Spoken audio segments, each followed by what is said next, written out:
Salut à tous et bienvenue pour cette première recette sur Maxandre en cuisine.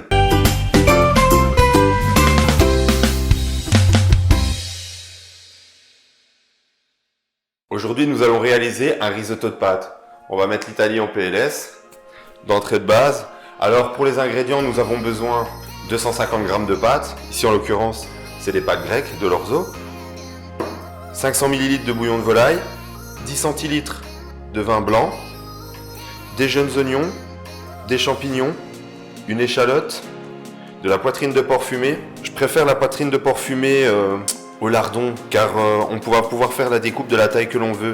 Lardon généralement c'est trop fin, c'est trop petit, on essaie de les saisir et ça rend de la flotte avant d'avoir caramélisé. Du parmesan, j'en ai râpé ici en l'occurrence un petit peu, de la crème fraîche 40%, celle qui fait avoir un gros cul, et du beurre. Maintenant on va passer à la découpe.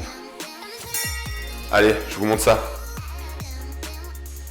Alors pour l'échalote, rien de plus simple, je l'ai déjà ici coupé en deux comme vous pouvez le voir, mais j'ai laissé l'arrière, la base de la racine.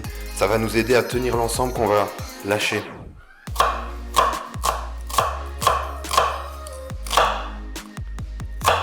D'abord dans un sens, puis dans l'autre. Et ensuite, on hache finement.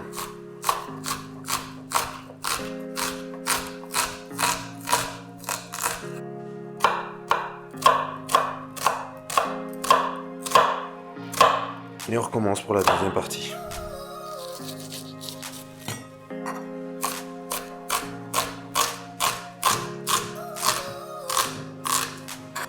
Je débarrasse et je les réserve pour plus tard. Maintenant, c'est au tour de nos jeunes oignons. Je coupe la base et je n'ai qu'à simplement les émincer.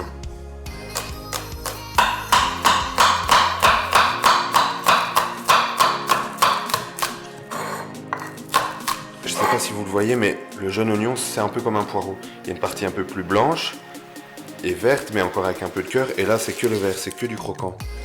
Donc nous, on va garder ceci pour la cuisson et on va garder cette partie-là crue. Rien ne se perd, on transforme le produit complètement. Donc ensuite, on va hacher la deuxième partie de l'oignon.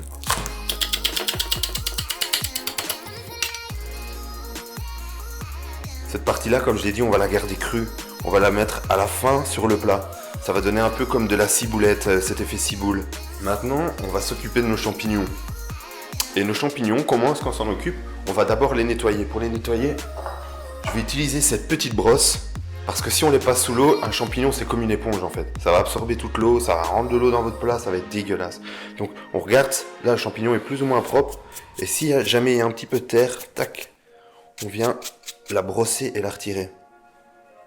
Si jamais vous n'avez pas de petit ustensile comme moi, cette petite brosse, ça se trouve en magasin, un peu partout, je pense que j'avais dû trouver ça en grande surface. Si pas, vous utilisez un peu d'essuie-tout, que vous venez légèrement mouiller et vous allez venir frotter vos champignons. Et si jamais ça suffit pas, un petit coup de couteau et vous coupez la partie excellente.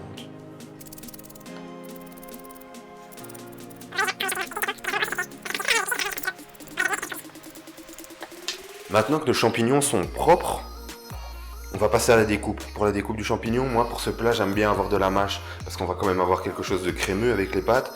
Donc les champignons, je vais simplement les couper en 4.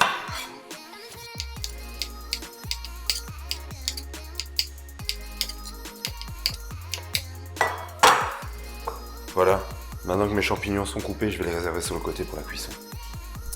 Dernière étape, le lard.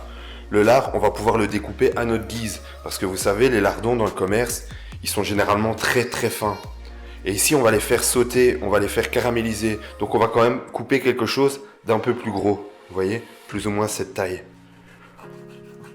Donc vous savez, quand je vous parlais de mâche avec les champignons, ben ici c'est ce qu'on va retrouver, des morceaux, des vrais morceaux de viande.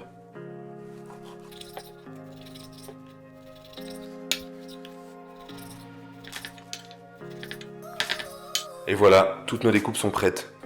Maintenant que toutes nos découpes sont faites, on va passer à la cuisson. Alors ici, ça va se passer exactement de la même manière qu'un risotto. On va enrober de matière grasse nos pâtes, d'abord en les faisant sauter avec le beurre et l'échalote. Et ensuite, on va venir les arroser de bouillon, qu'elles viennent se gorger de goût, qu'elles prennent du goût, un maximum de goût. Donc ce que je vais faire ici, c'est que je vais ajouter un peu de beurre. Je vais simplement le faire fondre tout doucement. Une fois que ce beurre est fondu, on va ajouter les échalotes. Et on va légèrement les faire suer.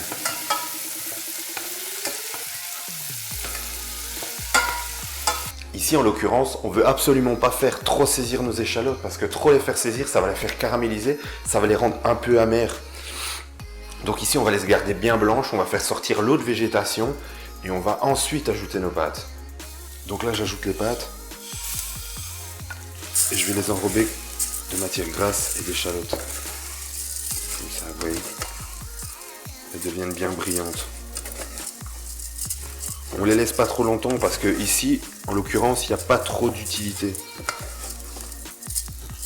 Dans le cas d'un risotto classique, là oui, parce que dans un risotto classique, on va faire éclater le riz.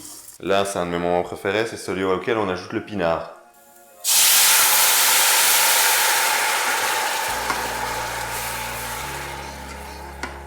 On va pouvoir ajouter le bouillon. Maintenant que les pâtes sont en train de cuire, on va commencer à préparer la garniture qui va l'accompagner.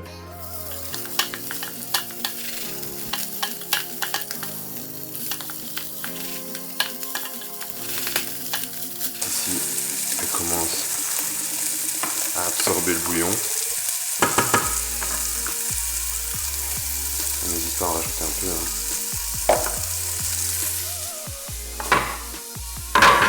J'ajoute mes champignons ainsi que la partie blanchâtre de mes oignons.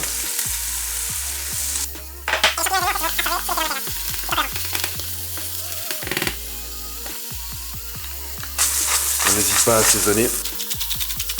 Pour le sel, attention parce que généralement la poitrine fumée, ça contient déjà énormément de sel.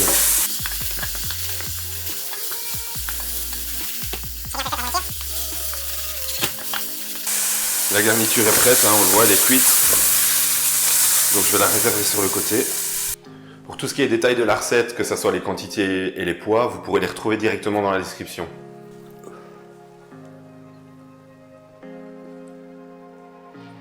Il manque juste un soupçon de cuisson et c'est là que la crème, elle intervient. Vous savez, celle qui fait attraper un gros cul. Donc juste avant que la cuisson soit terminée, je vais ajouter un peu de crème. Ça va rendre le tout plus onctueux.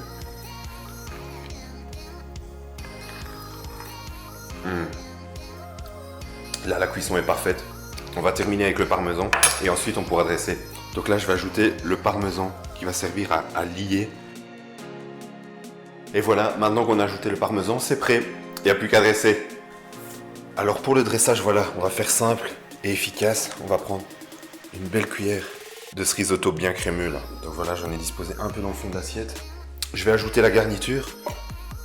Choisir des beaux morceaux de poitrine. Je vais disposer de manière un peu harmonieuse. Et on passe à la touche finale. Vous vous souvenez de ces jeunes oignons qu'on avait découpés au début, la partie verte qu'on a gardée? Ça va venir donner la fraîcheur, du croquant et un léger piquant au plat. N'hésite pas à terminer avec un peu de moulin à poivre et un peu de parmesan frais sur ce plat. Regardez-moi ça. C'est pas beau ça? On n'a pas envie de manger? Ben non, on voit rien, connard.